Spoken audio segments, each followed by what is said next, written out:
So, I'm now standing with Mike Stern, the world-famous guitarist. Mike, that was amazing tonight. Thank you so much for coming. It was really a pleasure. It's a pleasure to be here. I've actually played in Pleasant before at the House of Blues a couple of times, and it was always fun. It's always been great. The Czech crowd... This was really special. Yeah, the Czech crowd definitely loves you, so we hope you love them back. Very much, very much.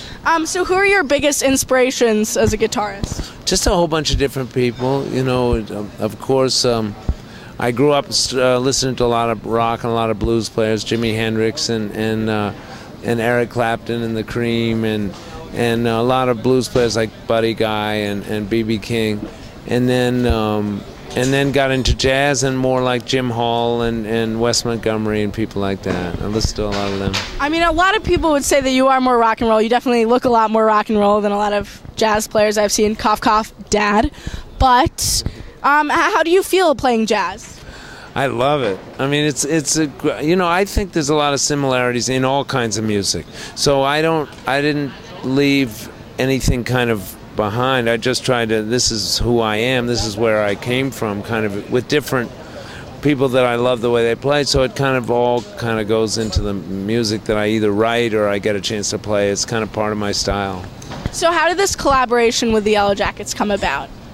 Well, I was got a chance to be the artist in residence in Montreal. Me and Richard Bona actually shared the 9 days there, and I got to invite a lot of people. And one of the bands I was really excited about playing, and they said yes when I asked them, was the Yellow Jackets, because I've loved them forever. They're amazing musicians, and we played there, and like this happened. So it's really fun. We're just doing this kind of a special project, but I hope it keeps happening off and on for a while. I love playing with my own band, but this is really special also, like really special.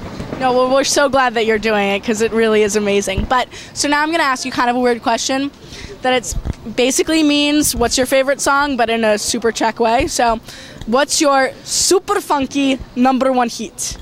Super funky number one hit? Exactly. Exactly. I don't know. I don't have a favorite song. There's so many I love. You know, really, it's impossible to say. I can't even think. There's a billion of them coming to mind. It can even be like a concept. A concept. Well, I gotta say that just thinking about the set we just played, anything that Russ or I got a chance to. A couple of the tunes they did were my tunes, but I've heard those in my head and you write them down, so they're hardly my favorites. They're more like, I'm glad they're playing them. That's the thing. But the ones that they write are really interesting. Those are a couple of guys are some of my favorite writers. They're really amazing writers. Russ Ferrante and Bob Mintzer are incredible. And Jimmy writes beautifully too. He's got his own style of writing. But those two are really serious writers. You know. So I learn a lot playing with them. Well, yeah. It was really great hearing you. We hope you come again. Thank you so much. Thank you very much.